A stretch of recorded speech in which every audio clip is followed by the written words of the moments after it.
Hello, my dear students. How are you all? I hope that you are fantastic. You are welcome to Symbolic Education. Symbolic Education में आपका स्वागत है.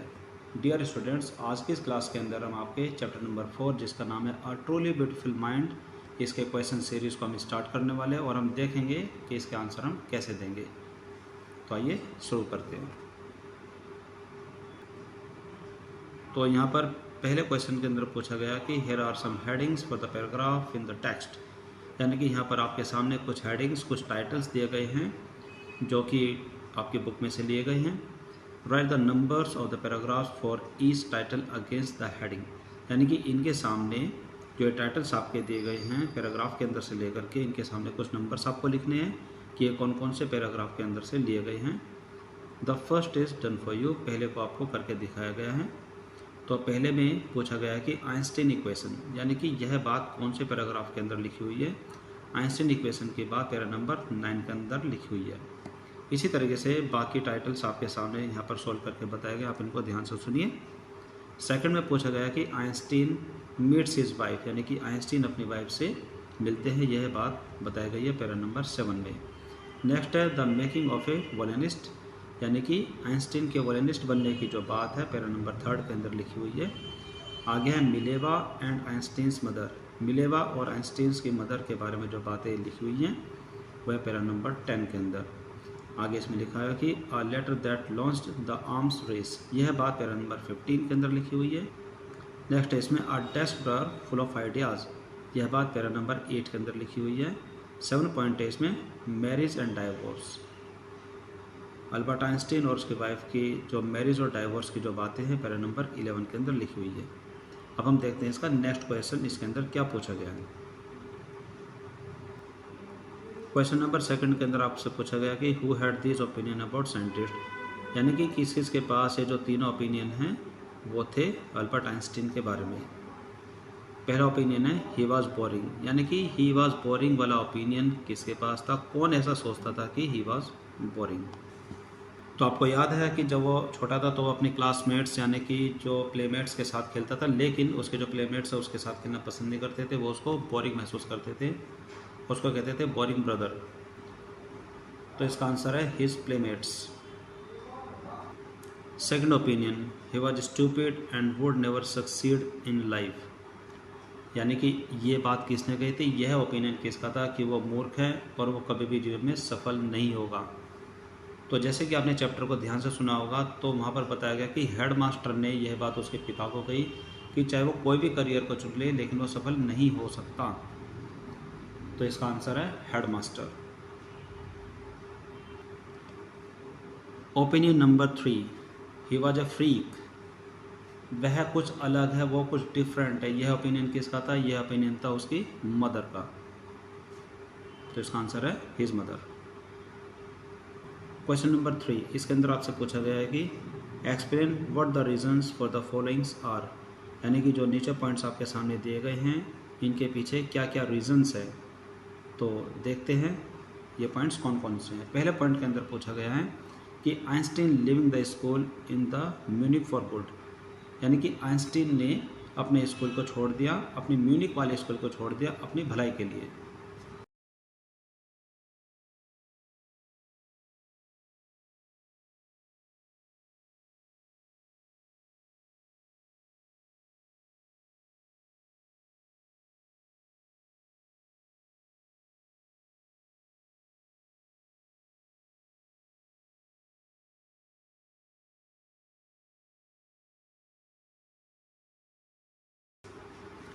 तो Einstein ने Munich वाले school को क्यों छोड़ दिया, इसके सामने आपका रीज़न लिखा हुआ है कि Einstein left the school in Munich because he did not like the discipline of that school, यानी कि आइंस्टीन ने म्यूनिक का स्कूल छोड़ दिया क्योंकि उसे वहाँ के डिसिप्लिन यानी कि अनुशासन पसंद नहीं आए. And he hated the school regimentation system, और वहाँ पर जो इस स्कूल के अंदर रेजिमेंटेशन सिस्टम था वो उनको बिल्कुल भी पसंद नहीं था. And had often clash with teachers, often class with teachers, और वहाँ के टीचर्स के साथ उसकी कुछ अनबन भी होती रहती थी, इसीलिए आइंस्टीन ने म्यूनिक के स्कूल को छोड़ दिया. पॉइंट 2 के अंदर आपसे पूछा गया है Einstein wanting to study in Switzerland rather than in Munich, यानी कि आइंस्टीन की एक इच्छा थी कि वह स्विट्ज़रलैंड के अंदर जाकर के स्टडी करे म्यूनिक की बजाय, तो इसके पीछे उसका क्या रीज़न है?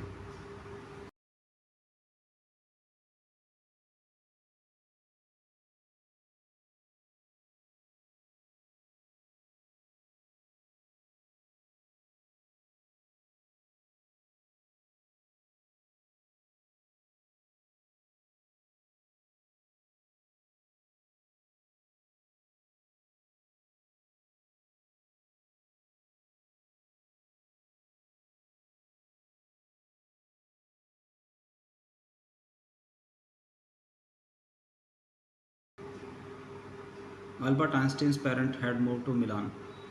आइंस्टीन के जो पेरेंट्स थे वो मिलान में शिफ्ट हो गए थे, मिलान चले गए थे and left him with relative, और उसको रिश्तेदारों के घर पर छोड़ दिया था, रिश्तेदारों के साथ उसको छोड़ दिया था।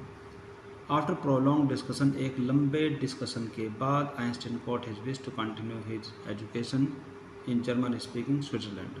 और एक काफ़ी लंबे डिस्कशन के बाद आइंस्टीन की ये इच्छा पूरी हुई कि वो जर्मन स्पीकिंग स्विट्जरलैंड में अपनी एजुकेशन को कंटिन्यू कर सके।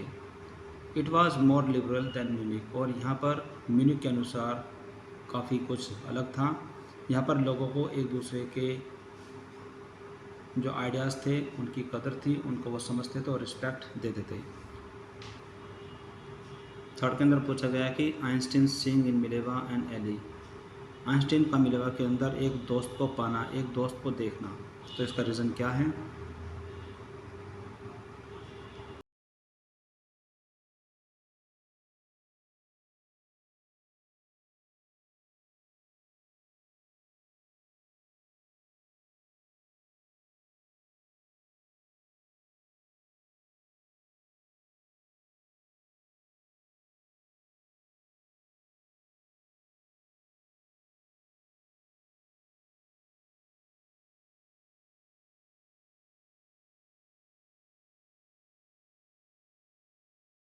रीजन नंबर 3 के अंदर आप लिख सकते हैं कि Einstein saw in Mileva Marie and Elli against the philistine, those people in his family and at the university with whom he saw constantly at odd.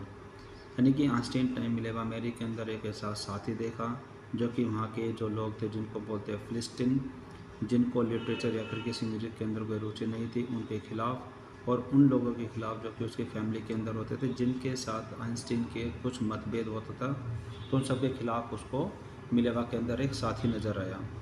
He found that she was a clever creature, और उसको वो बहुत ही चालाक नज़र आए, बहुत ही intelligent नज़र आए। पॉइंट नंबर 4 के अंदर पूछा गया है कि what do this tell you about Einstein, यानी कि ये सारी जो बातें हैं ये आइंस्टीन के बारे में आपको क्या बताती है, तो इसके अंदर आप लिख सकते हैं।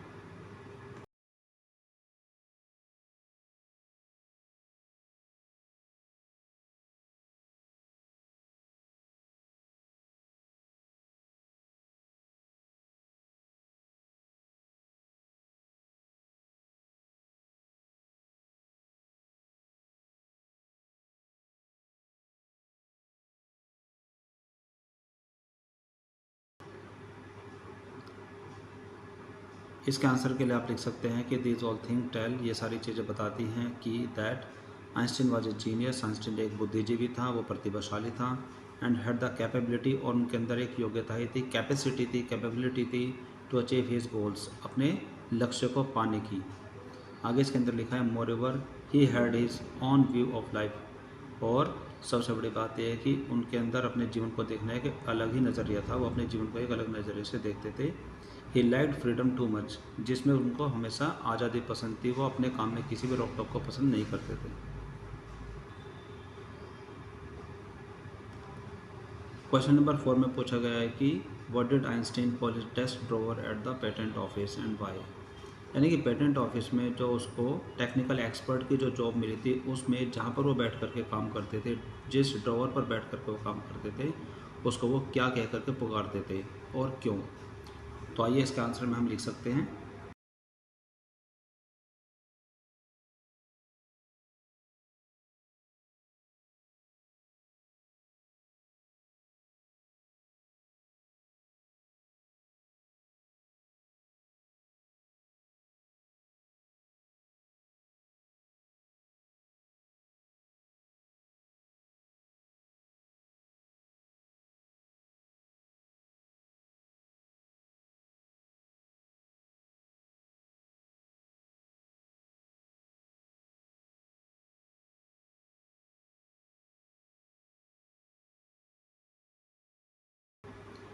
तो क्वेश्चन नंबर 4 के आंसर में आप लिख सकते हैं कि Einstein called his desk drawer at the patent office, यानी कि वो अपने पेटेंट ऑफिस में जहाँ पर वो टेक्निकल एक्सपर्ट के रूप में काम करते थे, वो अपने डेस्क को हमेशा कहते थे ब्यूरो ऑफ थ्योरेटिकल फिजिक्स, यानी कि सैद्धांतिकी भौतिकी का ब्यूरो। यानी कि वहाँ पर वो बहुत सारी चीज़ें वहाँ पर देखते थे, सारे एविडेंस वहाँ पर वो देखते थे, where he worked as a technical expert, जहाँ पर वो टेक्निकल एक्सपर्ट के रूप में काम करते थे। और आगे आप इसमें लिख सकते हैं कि Einstein was actually developing his own idea, यानी कि जहाँ पर आइंस्टीन एक्चुअली अपने खुद के आइडियाज़ को डेवलप कर रहे थे इन सीक्रेट, गुप्त तरीके से। And his drawer had all the evidence, और उसके ड्रॉअर में वो सारे सबूत थे, सारे एविडेंस थे, जिनके द्वारा विच कोड रिवील द सीक्रेट, जिनके द्वारा सारे रहस्य को खोला जा सकता है, सारे रहस्यों के बारे में। क्वेश्चन नंबर 5 के अंदर पूछा है कि why did Einstein write a letter to Franklin Roosevelt, यानी कि आइंस्टीन ने फ्रैंकलिन रूजवेल्ट को एक लेटर क्यों लिखा, जो कि अमेरिकी राष्ट्रपति थे। इसके आंसर में आप लिख सकते हैं।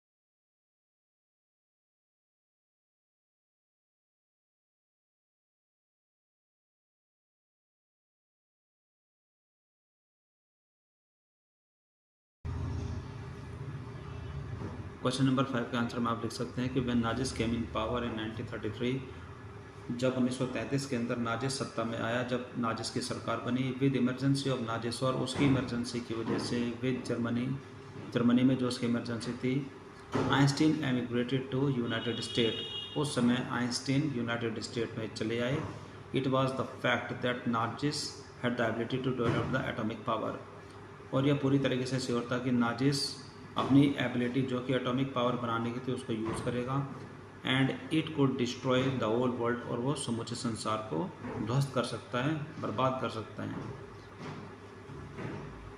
सो he warned Franklin D Roosevelt in his letter, इसीलिए आइंस्टीन ने अपने लेटर के द्वारा अमेरिकी राष्ट्रपति फ्रैंकलिन डी रूजवेल्ट को वॉर्न किया, उनको चेतावनी दी।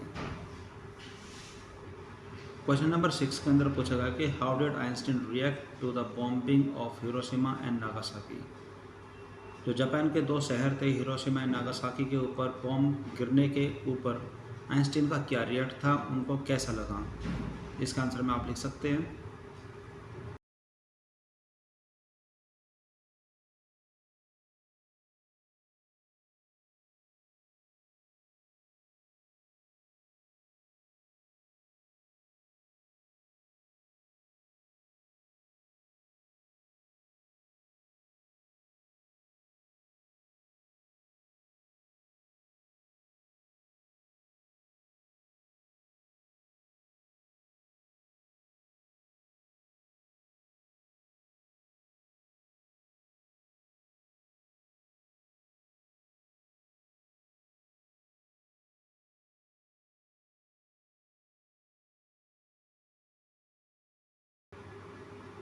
क्वेश्चन नंबर 6 के आंसर में आप लिख सकते हैं the atomic bomb devastated the Japanese cities, यानी कि जो बॉम्ब जापान के एरिया में गिराए गए थे, वहाँ के जो बड़े शहरों में गिराए गए थे, जो कि हिरोशिमा एंड नागासाकी थे, उस बॉम्ब ने वहाँ पर पूरी तरीके से तबाही मचा दी थी, हर तरफ विध्वंस मचा देता, सब कुछ बर्बाद कर देता। He was deeply shaken by the extent of the destruction, इस तबाही से आइंस्टीन पूरी तरीके से हिल गए थे, उनको काफ़ी धक्का पहुँचा था। And wrote a public missive to the United Nation, और उन्होंने यूनाइटेड नेशन को एक लंबा चौड़ा लेटर लिख डाला। इन द लेटर में ही प्रपोज्ड, उन्होंने उनको प्रपोज किया, उनके सामने प्रस्ताव रखा to the United Nation about the formation of world government, कि एक विश्व सरकार बनाई जाए। क्वेश्चन नंबर 7 के अंदर पूछा गया है कि why does the world remember Einstein as a world citizen, पूरी दुनिया आइंस्टीन को एक विश्व नागरिक के रूप में क्यों याद करती है। तो इसके आंसर में आप लिख सकते हैं।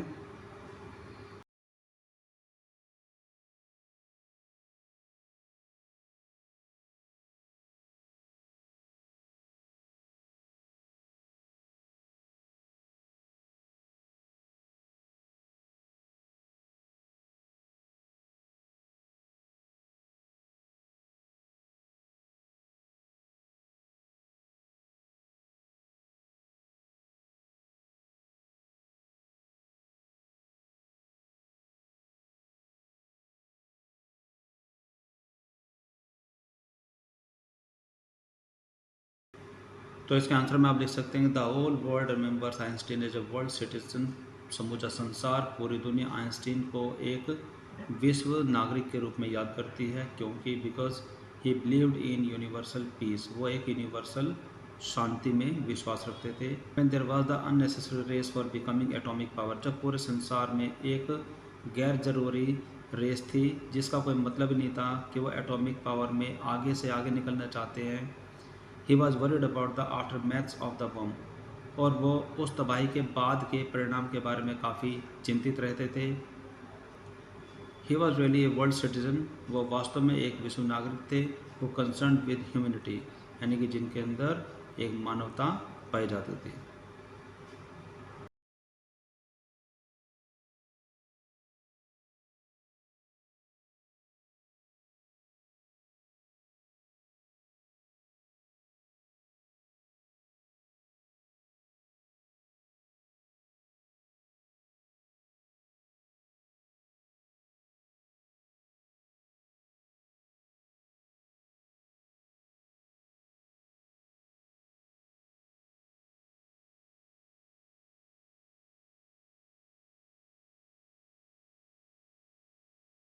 क्वेश्चन नंबर 8 के आंसर में मैंने इस सीरीज को एक अच्छे तरीके से आपके सामने प्रेजेंट कर दिया है। आप इसको ध्यान से लिखेंगे और अपने आंसर को बहुत अच्छे तरीके से नोट करेंगे।